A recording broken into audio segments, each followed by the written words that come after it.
കാമുകനെ കൂട്ടുപിടിച്ച് ഭർത്താവിനെ കൊന്നു. റെയിൽവേ ട്രാക്കിൽ മൃതദേഹം തള്ളി അത് അപകട മരണമാക്കാനുള്ള ശ്രമം.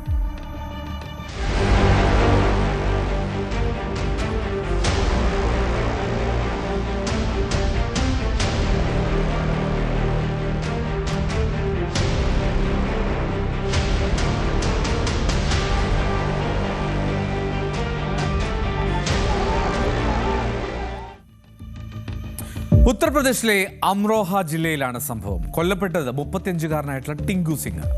കൊലയ്ക്ക് പിന്നിൽ 30 വയസ്സുള്ള അയാളുടെ ഭാര്യ സംഗീത സിംഗും അവളുടെ കാമുകൻ നർസിംഗ് ദേവും. ചൊവ്വാഴ്ച രാത്രിയിലായിരുന്നു ഈ കൊലപാതകം. ധനോരയിലെ റെയിൽവേ ട്രാക്കിൽ മൃതദേഹം കാണുന്നു. വിവാഹത്തിന് മുൻപേ ഈ സംഗീതയും ഈ കാമുകൻ നർസിംഗും പ്രണയത്തിലായതാണ്. പക്ഷെ എന്തുകൊണ്ടോ മറ്റൊരു വിവാഹത്തിന് സമ്മതിച്ചു സംഗീത. അങ്ങനെ വിവാഹശേഷവും പക്ഷേ ആ പ്രണയത്തിൽ നിന്ന് പിന്തിരിയാൻ അവൾ തയ്യാറായില്ല. അവർ അത് തുടർന്നു. ഒരു ദിവസം തൻ്റെ കാമുകനെ ഭർത്താവിന് പരിചയപ്പെടുത്തി കൊടുക്കുകയാണ്. ഈ രണ്ടുപേരും കൂലിപ്പണി ചെയ്തവരാണ്. ഈ ഗൂഢാലോചനയൊന്നും അറിയാതെ ടിങ്കു സിംഗ് എന്ന ആ പാവം ഭർത്താവ് ഭാര്യയുടെ കാമുകനെ ഒപ്പം കൂട്ടി. നർസിംഗ് ദേവ് ബോധപൂർവം സൗഹൃദം സ്ഥാപിച്ചെടുക്കുകയായിരുന്നു. അങ്ങനെ ഒരു ദിവസം സംഗീതയും കാമുകനും ചേർന്ന് ഈ ടിങ്കു സിംഗിനെ കൊല്ലാനുള്ള പദ്ധതി ഇട്ടു. റെയിൽവേ ട്രാക്കിന് സമീപത്തേക്ക് തന്ത്രപൂർവ്വം കൂട്ടിക്കൊണ്ടുപോകണം, എന്നിട്ട് ട്രെയിനിന് മുന്നിലേക്ക് തള്ളിയിടണം. അങ്ങനെ കൊല്ലാനായിരുന്നു പദ്ധതി. അങ്ങനെ വളരെ ആസൂത്രിതമായി നർസിംഗിന് മദ്യം നൽകി ചൊവ്വാഴ്ച രാത്രി ഒരു റെയിൽവേ ട്രാക്കിനടുത്തേക്ക് ഇരുവരും കൊണ്ടുപോയി. പക്ഷെ കരുതിയതുപോലെ ട്രെയിൻ കൃത്യസമയത്ത് എത്തിയില്ല, ലേറ്റായിരുന്നു. തുടർന്ന് ടിങ്കുവിനെ കഴുത്ത് ഞെരിച്ചു കൊല്ലുകയായിരുന്നു നർസിംഗ് എന്ന ആ കാമുകൻ. അതിനുശേഷം മൃതദേഹം ആ ട്രാക്കിലേക്ക് പാളത്തിലേക്ക് ഇട്ടു. ട്രെയിൻ തട്ടിയുള്ള മരണമായി ഈ സംഭവം അവസാനിക്കുമെന്ന് കരുതിയിരുന്നു രണ്ടുപേരും. എന്നാൽ പോസ്റ്റ്മോർട്ടം റിപ്പോർട്ടിൽ സംഭവം ആകെ പൊളിഞ്ഞു. ശ്വാസം മുട്ടിച്ച് കൊന്നതാണ് എന്ന് പോസ്റ്റ്മോർട്ടം റിപ്പോർട്ടിൽ വ്യക്തമായി. പോലീസ് അങ്ങനെ കാര്യങ്ങൾ വിശദമായി അന്വേഷിച്ചു.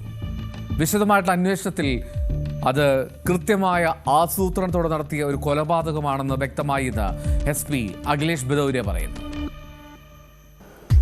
इसकी पत्नी ने अपने प्रेमी के साथ इस घटना को अंजाम दिया. इन्होंने जो मृतक है पहले उसको शराब पिलाई और उसको ट्रैक पर ले गए और वहाँ इन्होंने उसका गला दबाया. इसके पास एक लाल गमछा था जिससे उसका गला घोंट के इन्होंने वहीं हत्या कर दी और बॉडी वहीं ट्रैक पर छोड़ दी, जिससे कि ये दुर्घटना प्रतीत हो. परंतु पुलिस के द्वारा इसमें बहुत ही मुस्तैदी से और तेज़ी से काम किया गया और घटना का सही अनावरण किया गया है, और जिसमें अभियुक्त इसकी पत्नी संगीता और नरसिंह ये दोनों ही गिरफ्तार हुए हैं. പോലീസ് പറഞ്ഞത് കേട്ടല്ലോ. ഭാര്യയാണ് കൊലപ്പെടുത്തിയത് എന്ന് തന്നെയായിരുന്നു പോലീസിന്റെ ആദ്യ സംശയം. കാരണം ശ്വാസം മുട്ടിച്ചുള്ളൊരു മരണമാണ്, ട്രെയിൻ തട്ടി മരിച്ചതല്ല എന്ന് പോലീസിന് വ്യക്തമായി. അങ്ങനെ വിശദമായിട്ടുള്ള ചോദ്യം ചെയ്യലിലേക്ക് കിടന്നു. ഒടുവിൽ ഈ രണ്ടുപേരും, ഭാര്യ സംഗീതയും ഈ കാമുകൻ നർസിംഗും, കുറ്റം സമ്മതിക്കുന്നു. ശ്വാസം മുട്ടിക്കാൻ ഉപയോഗിച്ച ഒരു തോർത്തുണ്ട്, ഒരു ചുവപ്പ് നിറത്തിലുള്ള തോർത്ത്. ആ തോർത്തും കണ്ടെത്തിയിട്ടുണ്ട് പോലീസ്. നാട്ടിലും ആ നാട്ടിലുള്ളവർ, ആ വീട്ടുകാർ ആകെ ഞെട്ടലാണ്. ഈ പ്രണയബന്ധം ഇത്രയും നാളും തുടർന്നിരുന്നു എന്നുള്ളത് തന്നെയാണ് ഏറ്റവും ആശ്ചര്യം. ആ ആശ്ചര്യത്തിനും അപ്പുറത്തേക്ക് ഒരു ഗൂഢാലോചനയുടെ, ഒരു ക്രിമിനൽ സ്വഭാവത്തിൻ്റെ മുഖം കൂടിയാണ് സംഗീത എന്ന ആ ഭാര്യ പുറത്തെടുത്തത്.